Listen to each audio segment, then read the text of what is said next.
All right, everyone, welcome. And in today's video, I'm going to be showing you the complete process from A to Z of processing one of my raw images. And this has been a very requested video on my channel for quite some time.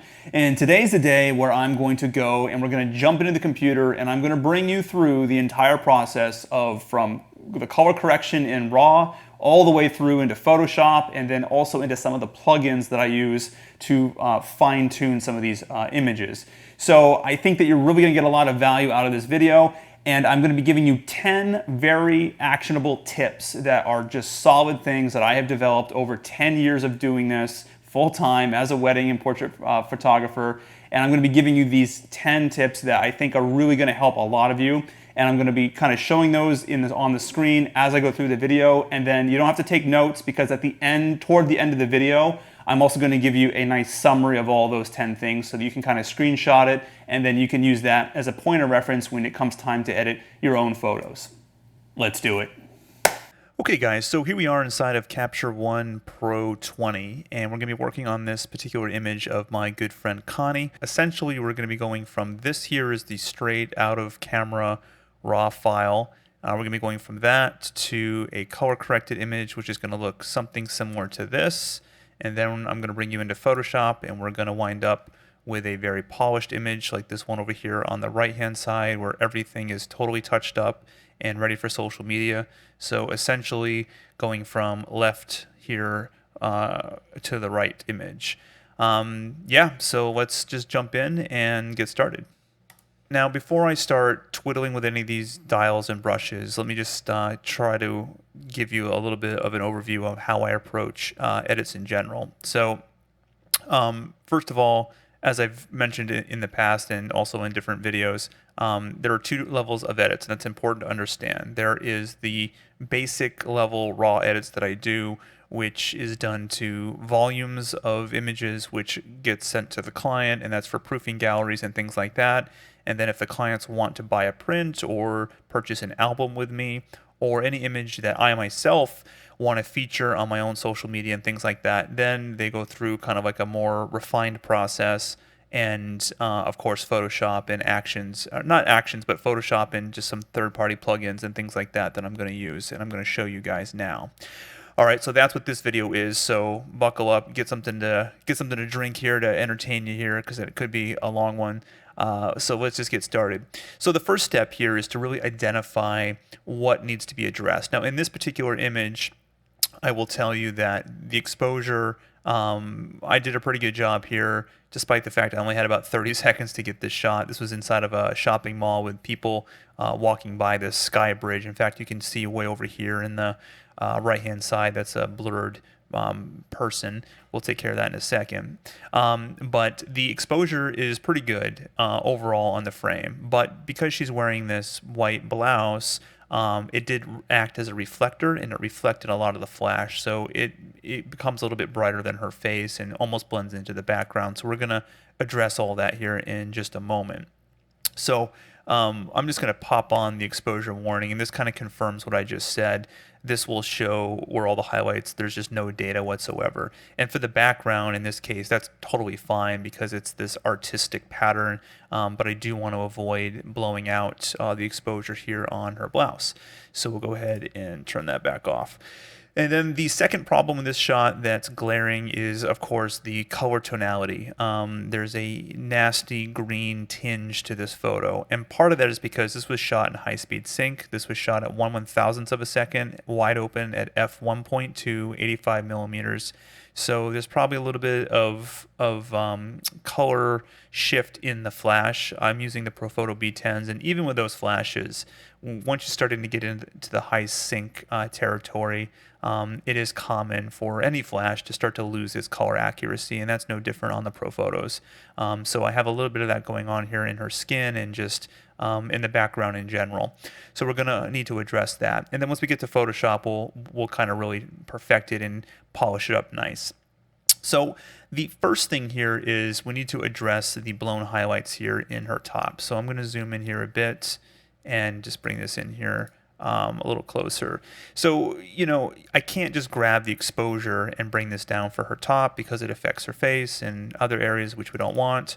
And on the flip side, I also just can't come into the highlights and pull down this here, because that's going to also do the same thing. It's going to make other areas of the image darker, which I don't really want to do. So plain and simple, we need to separate all this.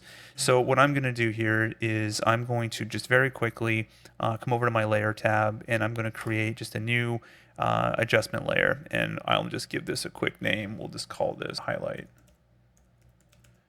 Okay, and then I'm just going to grab my brush, and then I'm going to hit M, which will activate the mask. So as I brush, it's going to turn on the mask. And I'll tell you that it doesn't really matter here how accurate I am with the brush, because I'm not doing a very specific selection. And I'm going to further refine that in just a second, which I'll show you, which is kind of a nice little pony trick here in Capture One. So there we go. So now I'm going to come up here to the layer tab, and it says Luma Range. I'm going to click that, and now this is going to bring up this handy dialog. So I'm going to be able to really hone in the blown highlights only. So I'm going to bring over the highlight end of this all the way over, and then I'm going to start shutting down shadow values in that selected range until it just sort of makes sense based on what I've seen here.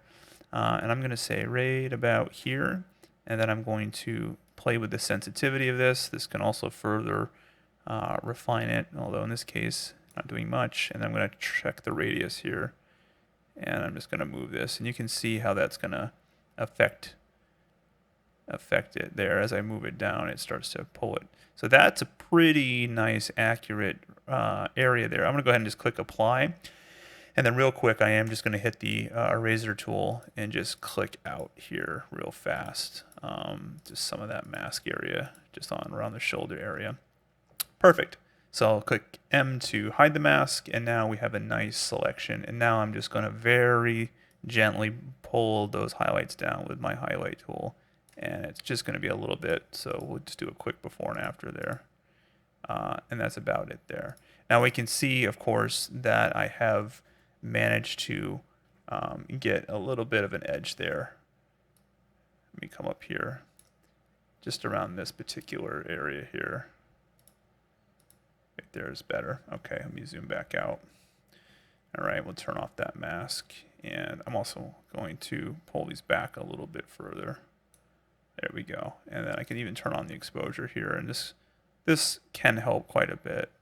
I don't really rely on this too much, but I just to kind of give me a rough ballpark on where we're at with things. So that looks really good, and it's important to view these things as they're going to be intended, which is actually full length. This isn't going to be cropped anything closer than that. So let's just quickly see. So this is what I wanted to achieve, is I wanted to just pull the attention less on the top and keep it more there on her face, and that's perfect. Cool. So that takes care of that, and it's important that we did this first before we get into color, because typically when you're dealing with whites, especially, and you start manipulating the highlight value of those whites, you can get color hue changes. Typically that will go teal or blue. And that will hide in the highlights. That just always seems to happen no matter what. So I like to fix all that stuff prior to doing any sort of global color change or anything like that. And there are a lot of color issues in this particular photo that we need to address. I'm going to click, and I'm going to do a new filled adjustment layer. And the difference here is that this will affect everything, unlike the mask that I just did, where I'm just going to paint in a certain area. This will affect everything. So now I'm going to call this color. And now I'm going to start off with a custom white balance and kind of just see what happens. And if I try to sample, typically you want to sample off something white. So as you saw, I just made things a lot worse by trying to sample off her top. So let's just click around. That I like a lot more. In fact, that's pretty darn good right there. My goal is I want as pure white as I can get. Background. I basically want this to be like a black and white image that's in color. That's sort of my vision here with this shot, and it was my vision at the point of capture when I took it, and it was and I'm going to continue to try and develop that here on the computer. So that's really good. I'm going to use that as a custom white balance, and we're going to roll with that. So now we need to further get rid of the tint. There's a tint here we can see over here. There's some teal, there's blue hues here I can see in her top. And then there's also still some fragments of green and such. So I'm going to come over here to my color editor, and I'm going to come over to the basic channels for now. And I'm going to start with the blue channel. And because there's nothing else blue in my frame, I can really just sort of see what's going to happen. Now I'm going to maximize the saturation all the way up just so I can see where the blue channel is affecting. And as I said, you can see it in the highlights that I've recovered.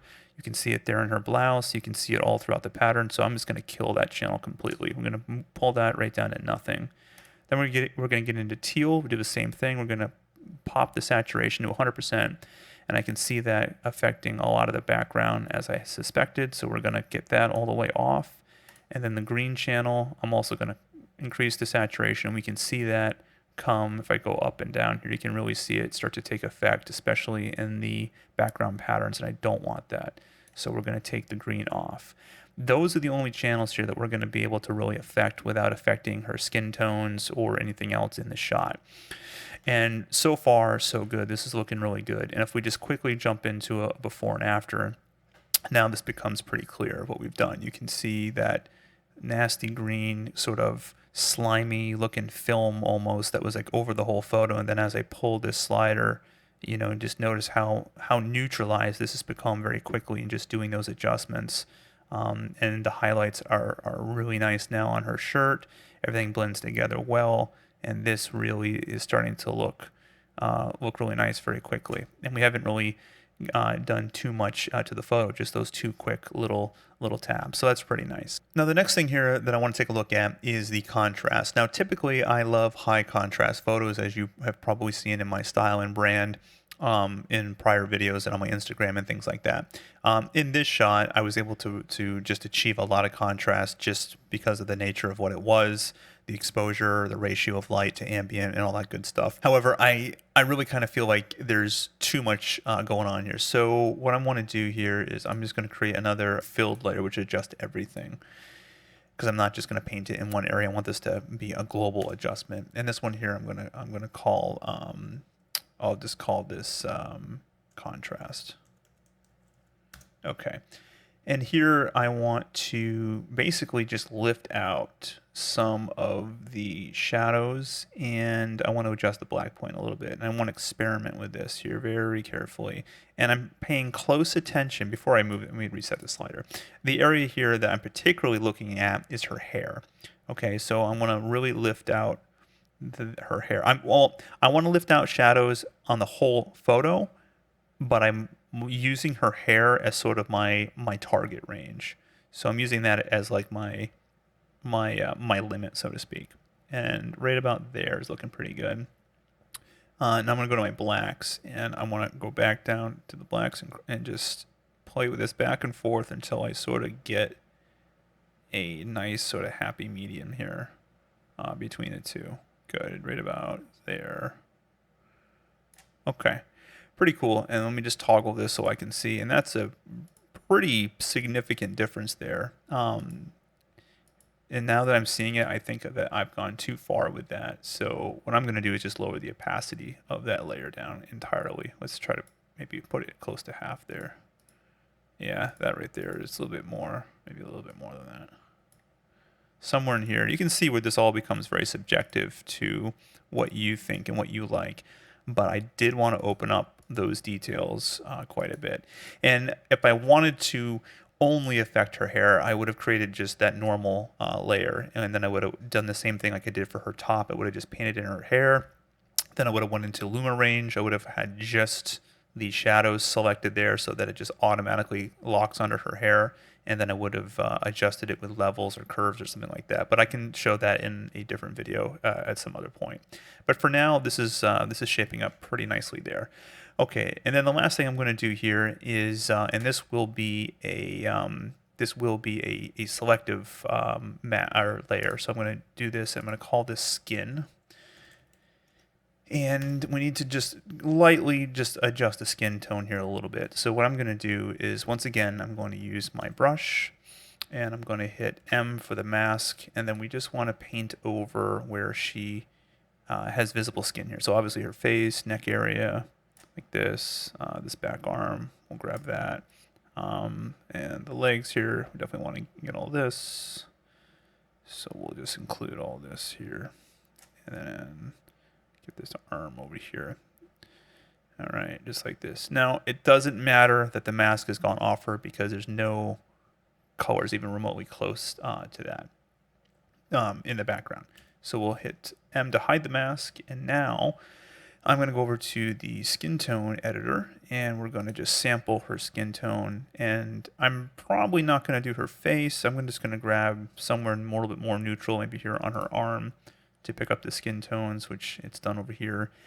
And then I'm going to increase the saturation just slightly. We want to give a little bit more warmth and life to her skin. And then I'm also going to just play with the lightness of it over down here on this bottom slider, which also helps lift out some of those shadows of the skin and just helps flush it out a little bit. Just helps sort of neutralize the skin a little bit. And then again, it's easy to see the effects by just toggling that. And you can see what I'm talking about. It just gives life to her. And particularly in this photo where the background is very black and white, it's just nice to have a little bit more pop here so she doesn't blend in too much to that, because here it's a little drab. Here you can just feels like there's just more color, more life there without going overboard. Let's grab my before and after slider here, and let's just look at what we've done so far. Man, look at that color, and as this comes right across that highlight in that top. Look at that, the skin just pops now. Really nice skin tone. We've removed all of that nasty film that was on there, and we've just got a really nice, clean looking shot. Very, very, very good color rendition here. Really, really awesome. And I just want to make a quick note before I go any further.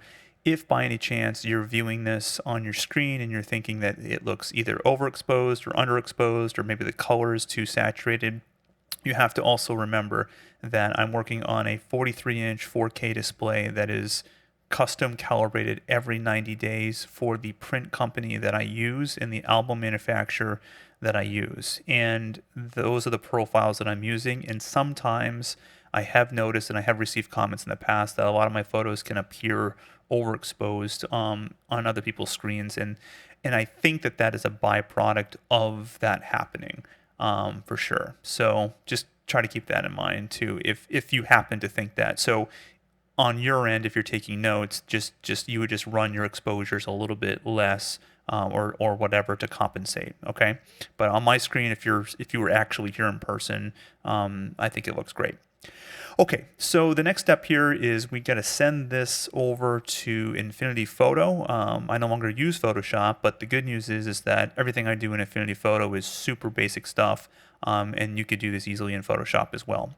So now what I'm going to do is we're going to edit with, and I just barely updated the new version here of Capture One, so it's not in my list. I have to go and assign Affinity as my program, but for now we'll just manually tell it to launch it. We're going to convert this to a 16-bit TIFF at 300 dpi so that we're set to print if need be. So we'll go ahead and edit that variant, and now we'll hop over here to Affinity, and this should be inbound, and there she is. So now I'm going to switch over here. I use a graphics tablet when I'm in this particular program, but before I do that, we'll just do some quick things here. First of all, I'm going to zoom out a little bit so I can view this at a smaller scale. I'm going to move this here so it's easy for me to see. And then I'm going to duplicate the layer, and this way I just have a backup so I can quickly do just a before and after. I'm not going to bother labeling it because there isn't going to be very many layers to what I'm doing. So when I'm in Photoshop or Affinity Photo, whatever you want to call it, there is a set process that I follow when I do my edits. So the first thing I do is global adjustments. And when I say global adjustments, I'm really looking at the landscape of the photo, not the cropping. The cropping will always be the last possible thing I do, and that's going to be done back in Capture One. There's a few quick things that we're going to want to do. I want to get rid of this person that's over here on the right, and if you look very closely to the left, you'll notice that I actually have a defective, believe it or not, I have a defective ProPhoto remote, and it creates this band. It just does. I thought it was the camera, I thought it was firmware, but it's not, because I tested a friend of mine's ProPhoto remote with my same camera and my same lights, and I don't get the band. So I'm just lazy. I know it's been a year. I'm so lazy, probably because it's so easy to remove it from my photos. I just stopped caring. But that's what this bright line is over here on the edge. So we're going to take care of all these things. So very simply, what I'm going to do is I'm going to call up my marquee tool, and I'm going to pull a selection, and I'm going to stop right there next to her hand, and then I'm just going to click the arrow tool here, and I'm just going to pull this just out of the frame like that. Hit enter to tell it okay, and we'll deselect. And I'm going to do the same thing for the person over here. You could use content aware fill, and in Affinity Photo that's called the in painting fill, which works just like Photoshop and works amazing. But in this particular case, especially because I know how I want this photo to end up looking, I'm just going to just pull that right out like that. And that makes it really just very simple. And we'll go ahead and deselect. Now there's one more thing I'm going to do here, and I want to talk about, and that is that we need to give my friend Connie more height.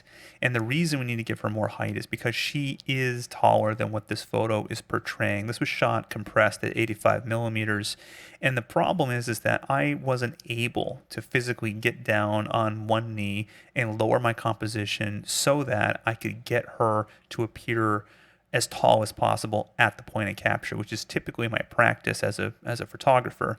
And the reason I couldn't do that is because there was compositional limitations above her, and I only had like about 30 seconds to get the shot. Like, I'm not exaggerating, I really only had 30 seconds. So it was a no-go. So, and that's no fault of hers, it's my fault. So what I need to do is I need to fix that. So I'm going to come here, and I'll show you this little trick. I'm going to come just below. Again, you can't bring our hands down. We're going to stop right there, and I'm going to do the exact same thing.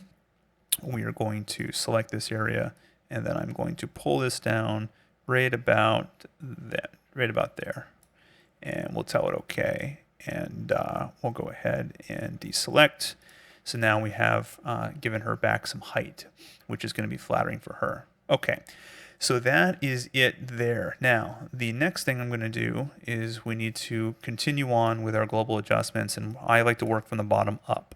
So when we look at the floor here, it's a mess. There's spots and lines all over the place, and in my vision of how I want this photo to be, I want it to be very artistic and very smooth, and I want the lines to be really crisp and awesome.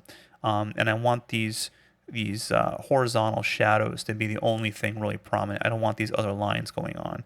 So I'm just going to switch over here, and I'm going to grab my brush, and I'm just going to quickly go to my in painting brush tool, which is really awesome tool here. And I'm going to start just clipping these little guys out. And we select the top layer.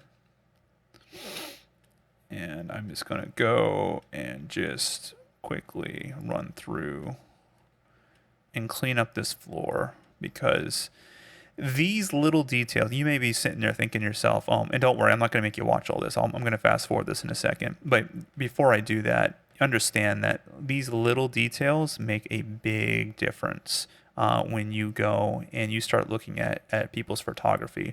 And you don't want to skip this stuff. You really want to take the time and make this stuff super awesome, because it will go a long way in terms of the end result. Okay, so I'm going to go ahead and just zip through this, and I will be right back.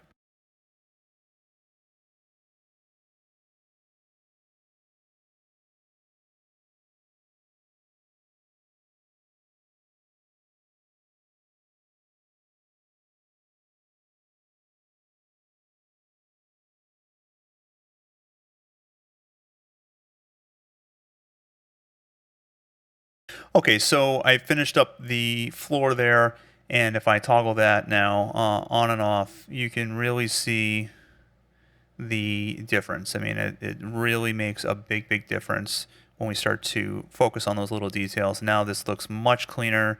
It looks just really nice. The other thing here that we need to take a look at is the same thing above. We have a few distractions here. So we'll just go here and quickly try and clip these out.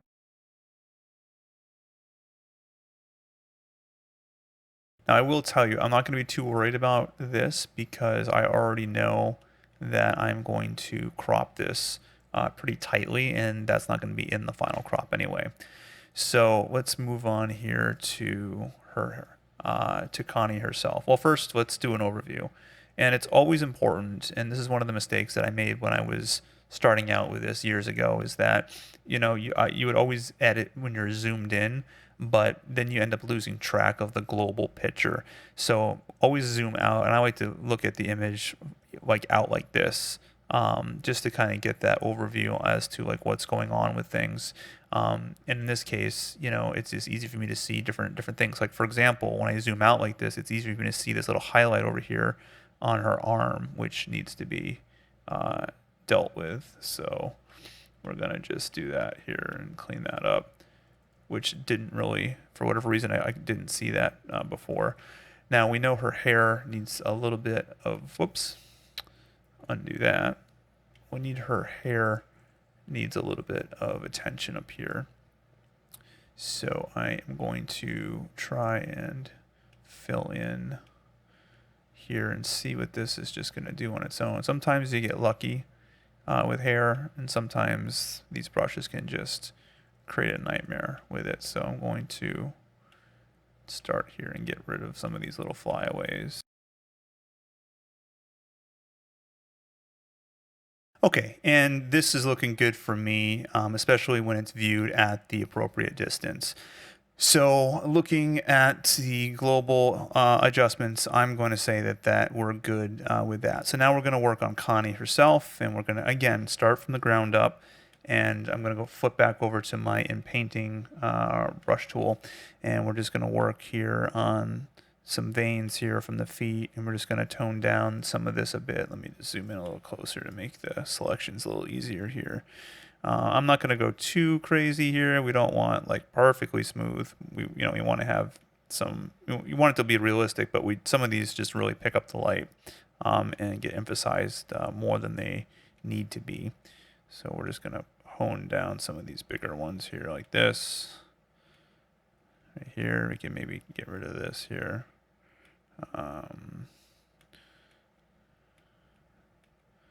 It's fine. Something like that looks good. Get rid of this line here. Maybe this little line there. And we'll make sure that the legs are perfect. We'll leave the dimple there. Get rid of all that. Okay, and up here on the arm, some of these veins, just tone some of these down a bit.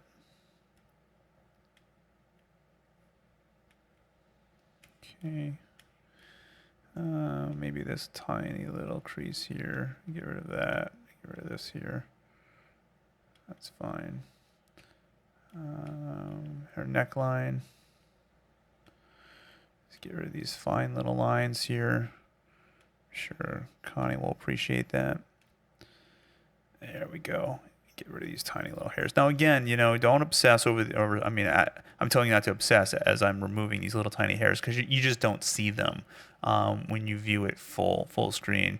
And to be honest, you don't even see any of these imperfections here as well. But I'm gonna fix it just for the sake of fixing it, just so that it's sort of done. But when you view it at 100%, you don't notice these things. And my argument is don't waste a whole lot of time trying to perfect things that you're not going to see at 100% zoom level, because the photo is just never going to be viewed that way unless it is. Like if you're going to print it and it's going to be viewed in a gallery or something, then by all means, spend all day in here and make everything completely perfect at that pixel level. But for most practical application, it's just not necessary. You just spend 5 or 10 minutes here and kind of go through things as I'm doing, and you're gonna be good to go. Now there was some humidity here on her skin that I'm gonna take care of, and it's going to come out here. Whoop, that did not do well.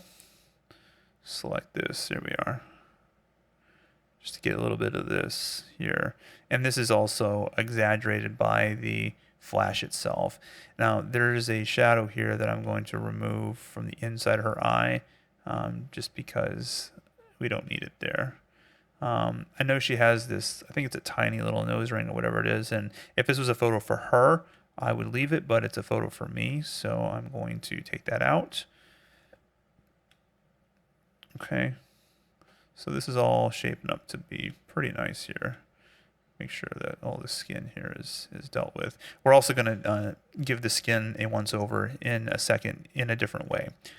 So that is pretty good there in terms of global adjustments, anything major, all the heavy lifting there is sort of done. Let me just take one last look at her top. Sometimes wrinkles and things in the garment can be very distracting, and I'm just going to experiment and see if we can maybe remove a few of these. This time it look at that, it won't quite, there it goes. Grab that one, grab that one, grab this. No, that's too far over to the edge. So it's fine. I mean, it's a nitpick, but it's just one of those things that if I can get the brush head right, and obviously if I zoomed in it'd be easier, but I don't want to zoom in because I want to make sure I see what it looks like when it's at 100%. I'd rather edit as much as possible from this vantage point than zooming in too much. So if there's any takeaway here, try not to zoom in too much in your photos. Now, one thing I've noticed, and this is, I don't know if we did this in Capture One or what, but there's just something here about part of her shirt there that is distracting. So I'm going to go back to my clone brush, and I'm going to keep the hardness at 100%. The opacity and flow look pretty good. And what I'm going to do is, let me go to the brush, where is it here? The shape of the brush. Let me change that. Okay, a little bit more of a round shape. And what I'm going to do here is I'm just going to increase the diameter of that. And we come here and I'm just going to lighten up some of these little gray areas here on the blouse. And I'm going to try to get my way yet. There we go. I clean that up nice right there. And there we are. Perfect. Yeah, it's way better. And I'm even going to come here and just lightly fill this in. And I'm using such a light opacity that, you know, it just blends in really, really nice there. I don't want to remove all the wrinkles. It was just that area up here for some reason that was just killing me. The rest of it all looks pretty good and natural. Okay, so let's snap back to 100% view and let's toggle this layer. And we can see that we've done a lot of changes here, just doing those simple little things. So I'm liking it. I'm liking it. All right, now let's go ahead and I'm going to create a new layer. I'm going to copy this up. You could label this if you wanted. I'm just going to be lazy and not, but this is for Color Effects Pro. So we'll go Filters, Plugins, and we'll go to the Nik Collection, and we'll use, go to Color Effects Pro 4. And I've used this, I've used Nik's plugins for 10 years. In most all of my work in one way or another. You know, here's a list of all the filters, but I'm only going to focus on these here for most of my work. Let me turn off the before and after slider here for now. So there is there's a whole kind of workflow that I have within Color Effects Pro. In terms of what I typically do, I typically start with like the pro contrast, and I work my contrast and things like that. But in this shot, I don't want to change any of the contrast. I think it's perfect the way it is. And I think that if I try to do any more contrast, I'm just going to lose data, and that's just not what I want. So that's not something that I'm going to start with. But what I do want to try to do is I'm going to come into the white neutralizer, because I told you before that in this image, it's imperative that I get a pure white, and I'm going to select her top in this case. And then I'm going to come over here and I'm going to neutralize the white. I'm going to bring that slider pretty much right over to 100%. And then I'm going to come to the slider above that where it says adjust whole image. And I'm going to work this over until it starts to brighten up. And that's kind of where it tells you right there. See, it's starting to get bright. So if I go too far, you can see it gets really bright. So I'm going to bring this back, and now I just want to feather it so that I'm well under that threshold. And I'm going to say right about there. And I'm just going to quickly toggle that on and off, and I want to see the difference. Sometimes I see no difference, and sometimes I see a big difference. And today I see a big difference. And I'm going to call your attention to her skirt. Look at the before picture, and hopefully this is conveyed in the video, but there is a magenta tint to the white patches in her skirt in the before, and as I release that, it's now gone. And that you can also see it over here around her knee area. Watch when I click on the before picture, you can see that there. So that is eliminated, and it's also affected in other areas of the background as well.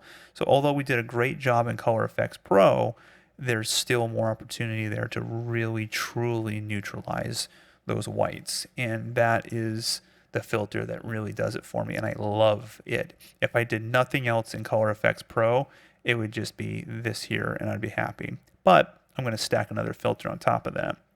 So the next thing I want to do is I want to give her skin just a nice once over here for smoothing this out, just for the sake of doing it. And I use the dynamic skin softener for that. And I already kind of have these dials here pretty much set to default. I've tweaked them a little bit, and then I'm not going to get into that today, but I'm just going to select this. And typically you could select obviously the face or whatever else areas of the body you want. In this case, I'm going to select down here on her leg, mainly because this is the skin tone area that has the most visibility in the frame. There's just a lot more. I mean, if I drew a line here, a third of the frame is leg. So I just want that to be the source point. And in this case, I'm going to go to the control point, and I'm going to just pull down the opacity of this. And this is where it becomes subjective. You just need to find an area that looks good to you. And if you think it's overdone, then you can reduce it more. If you think, it's you just do it based on what you think you like the looks of. And for me, I like she just looks like a porcelain doll.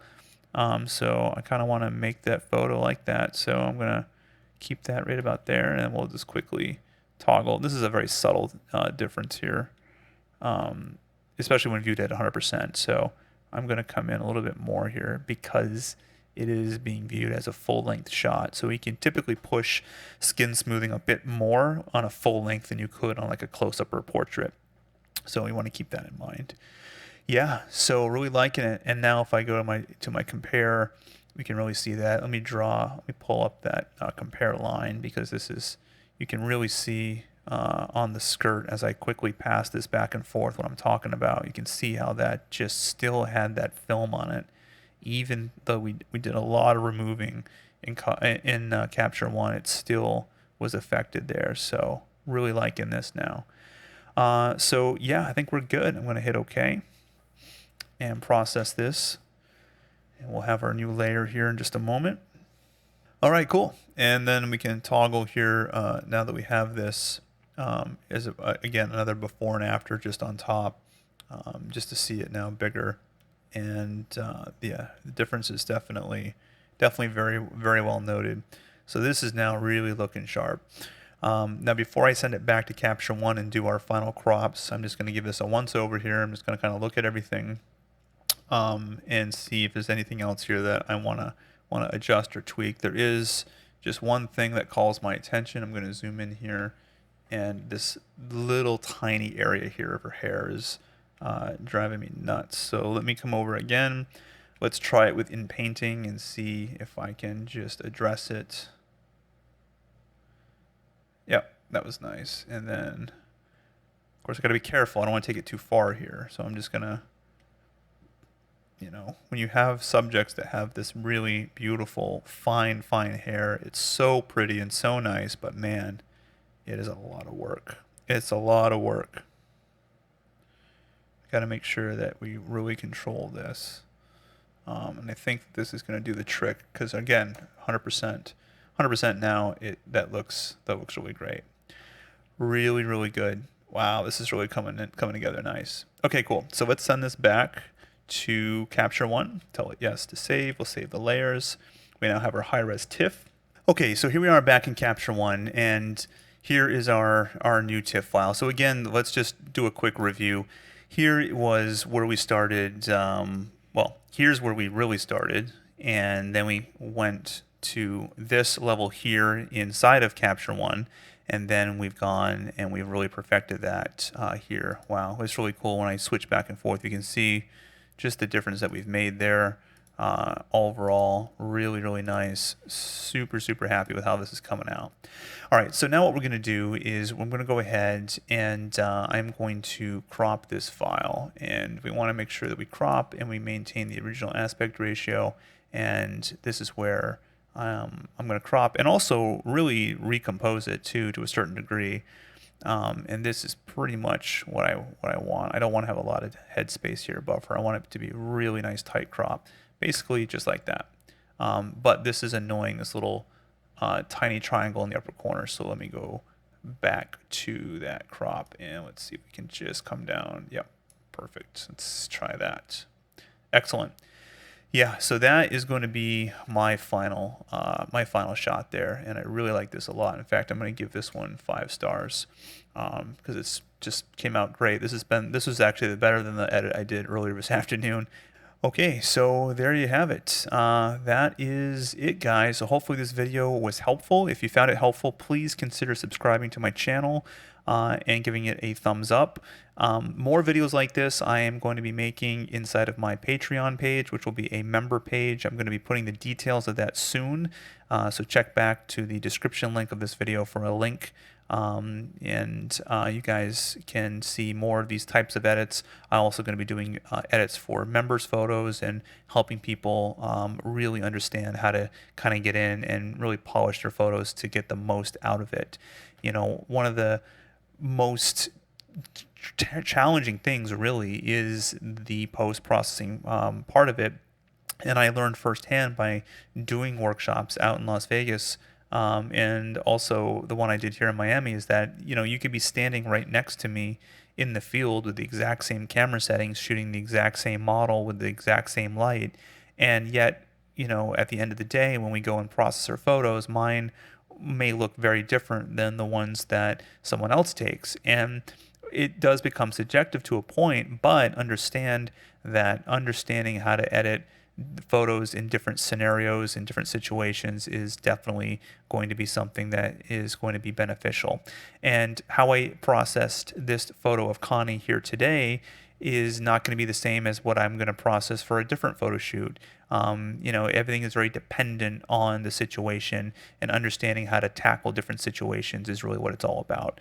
So for this situation, this worked really well for today's edit, but for tomorrow, it might be something completely different. So hopefully you guys, again, got value. I appreciate it very much. Take care and stay safe, and we'll see you in the next video.